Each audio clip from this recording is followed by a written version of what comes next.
Maybe by way of personal introduction, if I have my choice of texts to preach on, I will usually gravitate toward the one that strikes me as a little bit strange or that makes me wonder what is going on. One reason I do this is that I've come to realize that other people often have the same reaction to these sorts of texts, so it's good to capitalize on that interest and face the questions head on. The other reason is that I've generally found that the odder the text seems to me, the more rewarding it is if I dig into it and if I find out what is going on. Often I will come away with a new realization about God or the world, or one that I was dimly aware of but hits me with a new force. Many times that approach leads me to the Old Testament because there are a lot of seemingly odd things in the Old Testament. Those readings come from a greater cultural distance from us, and there can be a strange feeling to that. But today, in spite of the very interesting passage about Jeremiah and Hananiah, I will focus instead on the epistle reading to the Romans, because it talks about a concept that many of us are familiar with, sin, but it talks about it in a way that might seem unusual, or at least struck me as a departure from the way that we usually talk about sin. The confession of sin is part of every communion service. We will do it ourselves in a few minutes, but sin is not a word that you hear outside of church as much anymore. That's why I was interested to see an article just a few weeks ago in The Atlantic called "There is Already a Word for the Deep Moral Failures of AI." The author, Tyler Austin Harper, says that that word from the title is sin because it, quote, seems to be the only term strong enough to describe the new forms of dehumanization that artificial intelligence has introduced. He mentions, among other things like marketing digital girlfriends to the heartsick, or selling robot companions to the lonely, or the claim from an AI company CEO that he wants to take the results of human intelligence that have been scraped from the internet, package it up, and sell it back to us as a utility, as a subscription service. Now, Harper, the author of this article, is not a Christian. He says he's a bit embarrassed to use the word sin, but he is turning to Christian writers and thinkers like Ivan Illich, Charles Taylor, Jennifer Frey, Paul Kingsnorth, Carl Trueman, and Pope Leo in his encyclical that was issued last month to help him figure out what is going on, because they understand, quote, the crisis posed by technological modernity is primarily an anthropological one. That is, so much of what's gone wrong has come about because we don't know or we can't agree on what human beings are or what our purpose is. It's writers like these that Harper cites who are asking, what is a human being? What has gone wrong with the world and with us, and what is the solution? In this text from Romans, Paul talks about sin as the source of our problems, but he talks about it in a way that might strike us as strange, or at least, again, struck me as a little bit strange. Sin, he says, is more than individual actions. Now, I come from, and many of you may come from, a church background where when we talked about sin, it mostly meant bad actions that we did as individuals. Think about the 7 deadly sins, for example, pride, envy, wrath, gluttony, lust, sloth, and greed. And it's not wrong to think about sin in that way. The Bible does talk about sin that way. Paul even talks about sin that way. But here, in this passage, Paul is focusing primarily on sin as an entity, a power that he says can exercise dominion. And I think if we only think about sin in terms of acts that individuals do, we are only getting a part of the picture of what sin is that's given to us in the Bible. And I think we'll have less power to be free from sin in our own lives.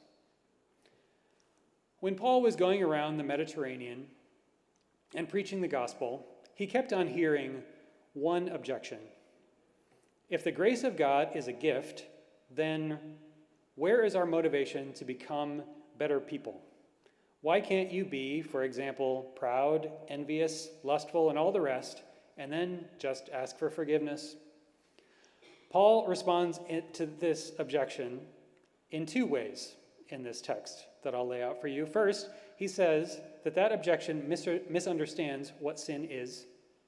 You've got to see sin, he says, as more than individual bad decisions. It is an enslaving power that leads to death.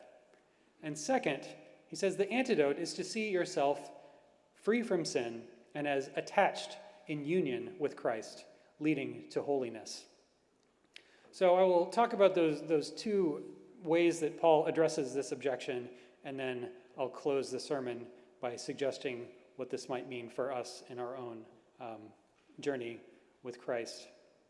So first, see sin as a power that enslaves, leading to death. We Americans love to talk about freedom, especially around Independence Day. Often the way that we talk about freedom is as self-determination, the ability to live in a way that we want, free from outside interference. This kind of freedom is known as negative freedom, the absence of outside compulsion. And that is not a unique thing to us in terms of thinking about freedom. In the ancient world, they talked about freedom this way as well. Every year, for example, Jews would celebrate the Passover, commemorating their ancestors being delivered from slavery in Egypt.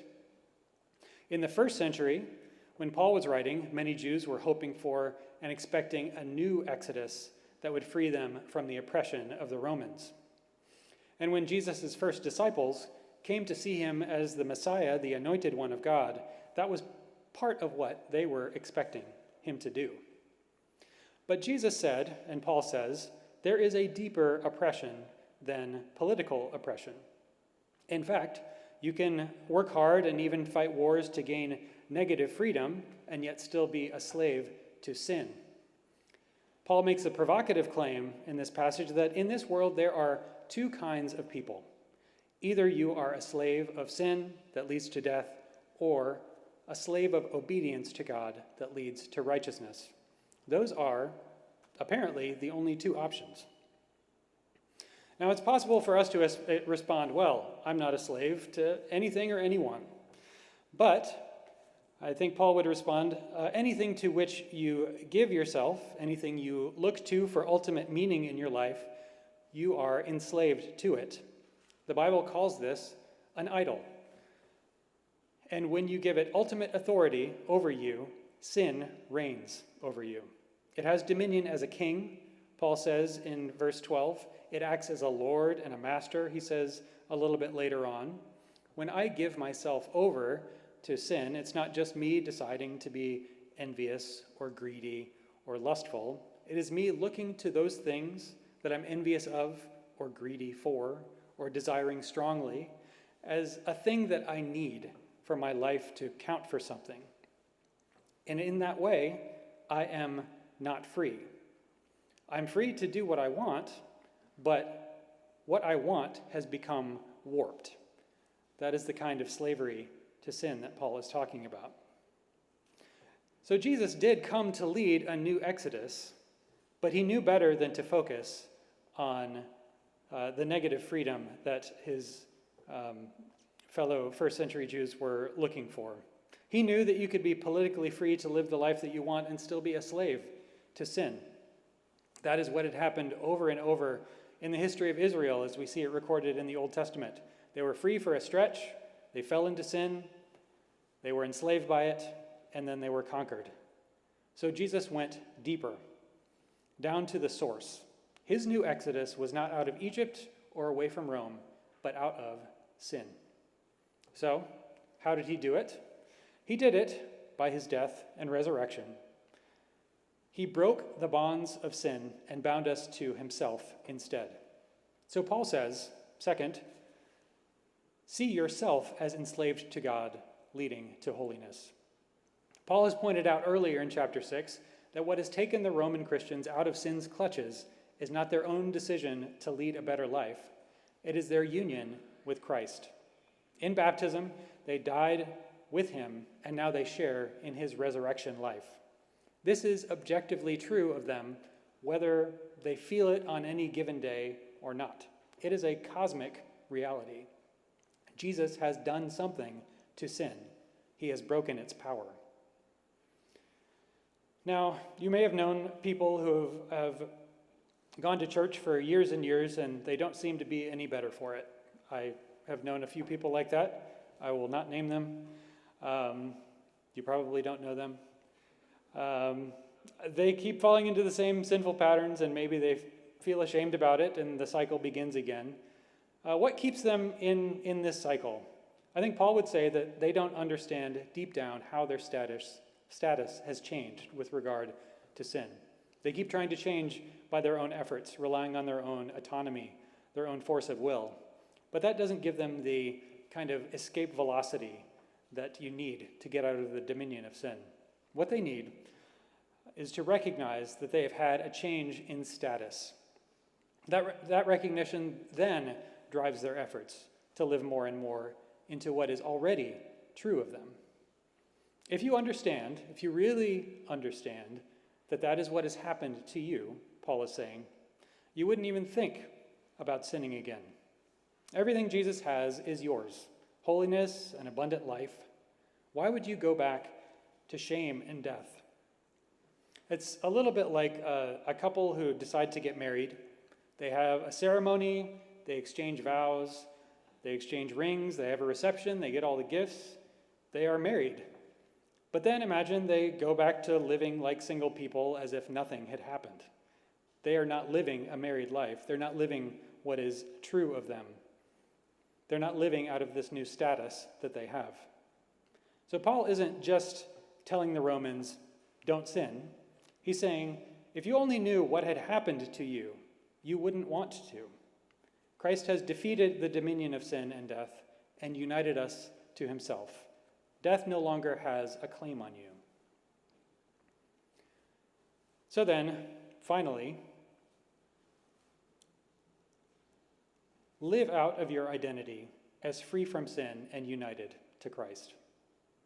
If you are united to Christ, the battle with sin, with capital S sin, is already won. You and I can commit sinful acts, sure, but we aren't slaves to capital S sin anymore. We don't have to obey it. So here are just a handful of implications. One is that Christians don't need to be embarrassed to talk about sin. Talking about sin doesn't mean we have to be finger-wagging scolds or shame people or hold people up to an impossible standard. It just means that we are naming reality.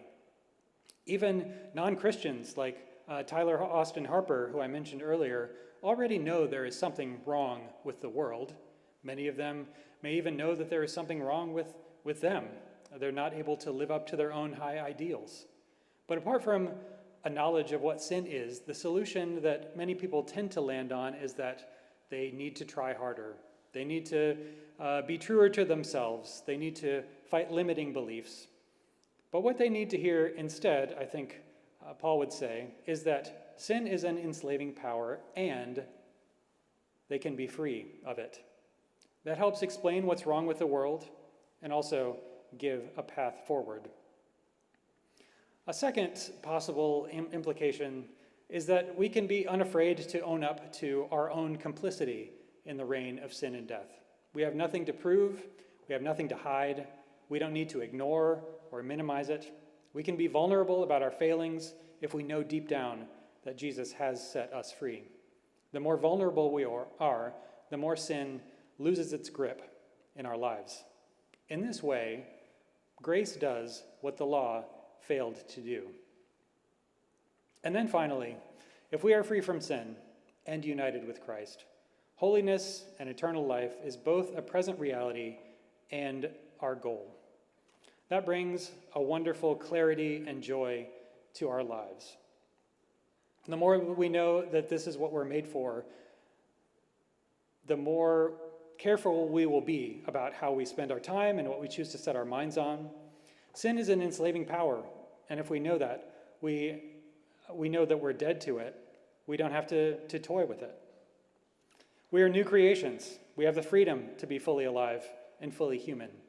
And it might sound paradoxical that being enslaved to God is freedom, but it is true.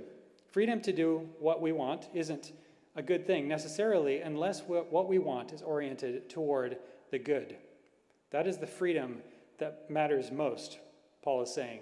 And it's the freedom Christ gives from the dominion of sin and death. So then, I pray that you'll enjoy that freedom today. Amen.